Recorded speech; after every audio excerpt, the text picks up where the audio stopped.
셋. 근행이 짧다. 스지 주사쿠 씨의 사례에 대해 말씀드리겠습니다.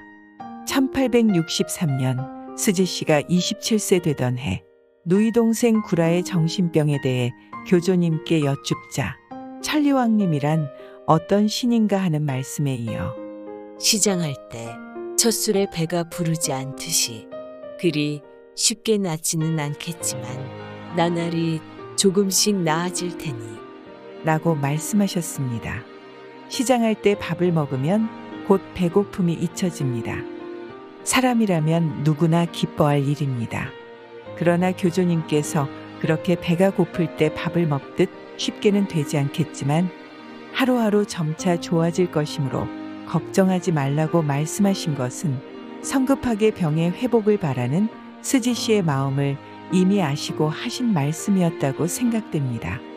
스지 씨의 경우만은 아닐 것입니다. 누구라도 병이 하루빨리 나아지기를 바랄 것입니다. 이것은 인간이면 누구나 다 가지는 생각이기 때문에 나무랄 것이 못 됩니다.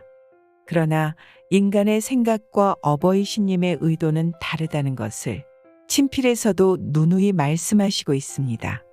그리고 지도 말씀에서도 신상의 여쭌에 대해 병은 걱정하지 마라. 는 의미의 말씀에 이어 단노하도록 하라고 깨우치신 예를 많이 볼 수 있습니다.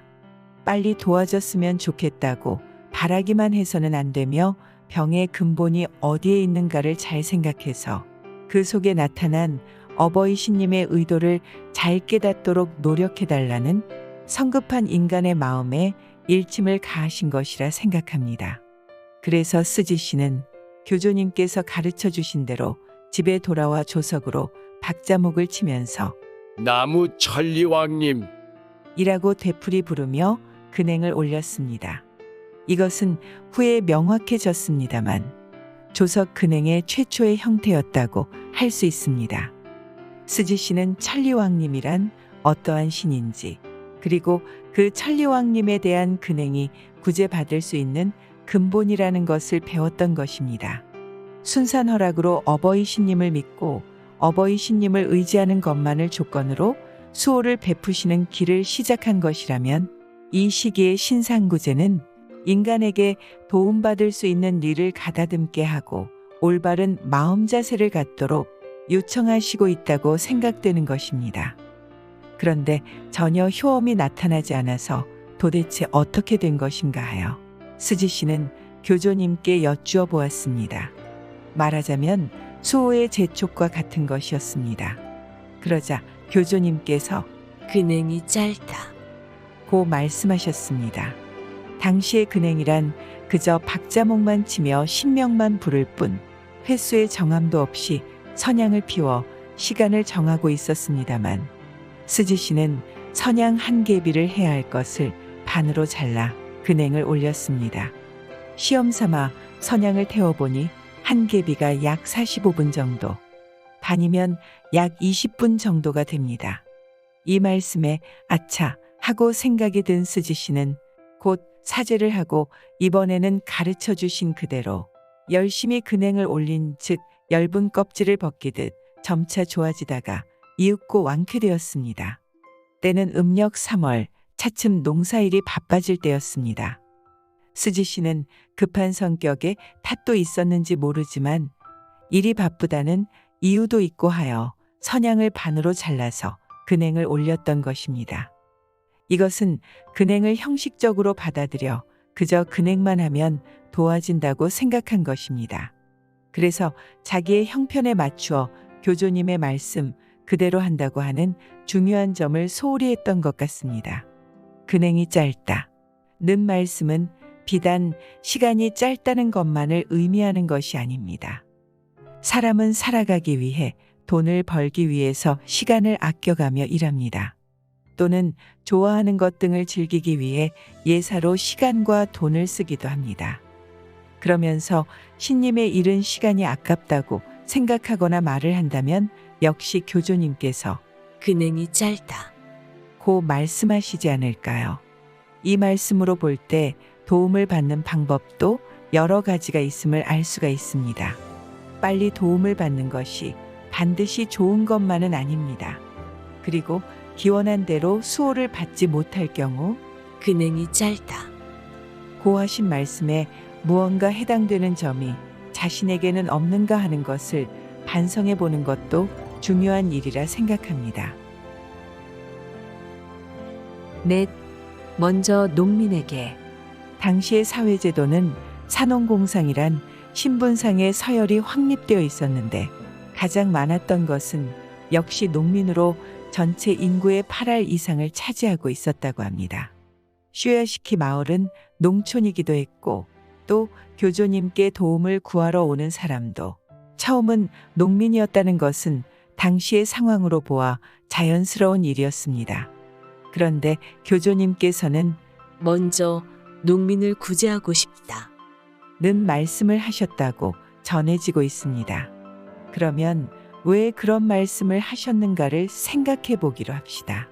지금과는 달리 그 당시의 농민은 참으로 혜택받지 못하는 상태에 있었습니다.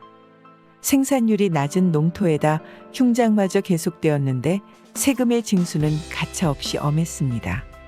말하자면 착취를 당하기만 하고 착취할 수 없는 계층이 농민이었던 것입니다.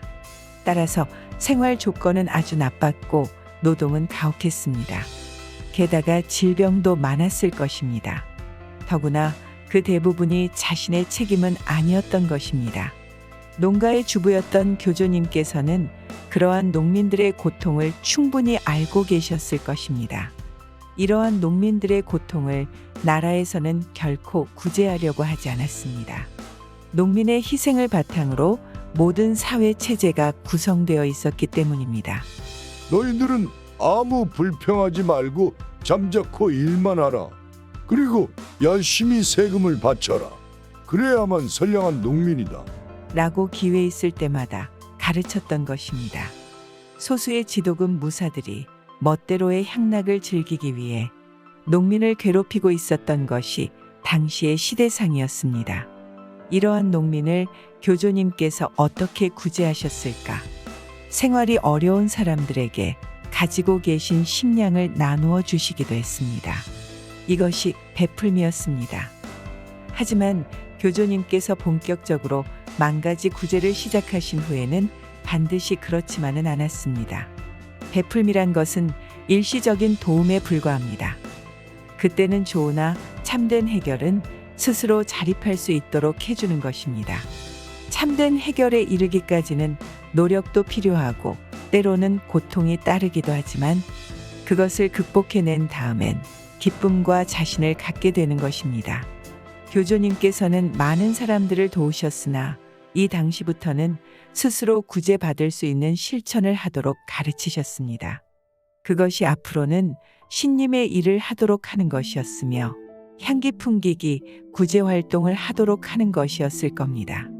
생각건대 당시의 농민들은 도움을 바랄 수는 있어도 도움을 줄 수 있는 환경은 아니었습니다. 무엇보다 남을 돕는다는 것은 농민이 하는 일이 아니라는 생각이었고 그것은 오히려 분에 넘치는 일이었던 것입니다. 그러나 교조님께서 월일의 현신으로 정해지시고부터 그 신분적 입장을 과감히 초월하여 세계 구제의 대업을 시작하셨던 것입니다. 그것만이 아닙니다. 이 대업을 완수하기 위해 손발이 되어 일할 사람들, 즉 용제들을 지금까지 신님 일과 아무 관계도 없는 사람들 중에서 찾으셨고 또 많은 농민은 여기에 호응해 왔던 것입니다. 그리고 이러한 사람들은 남을 도와야 내가 도움받는다는 가르침의 근본을 마음에 새겼던 것입니다. 이것은 비단 당시의 경우만이 아닙니다. 지금도 그대로 적용된다고 생각합니다. 가령 회사에 근무하는 사람의 경우를 생각해 보면 그 사람은 정해진 시간에 맡은 일을 함으로써 의무를 다하는 것이며 그것으로 좋은 회사원이 될 것입니다. 그 사람에게는 가르침 그대로 남을 구제한다는 것은 말하자면 하지 않아도 되는 일이라 생각할 수 있습니다. 그러나 교조님의 마음으로 본다면 세계 구제의 일에 관계없는 사람이란 존재하지 않습니다. 입장이나 직업이 회사원이나 농민, 기능공 등 누구든 차별을 두지 않고 이 사람이라고 교조님께서 마음에 두신 사람은 이끌어들여서 용제로서 쓰시는 것입니다.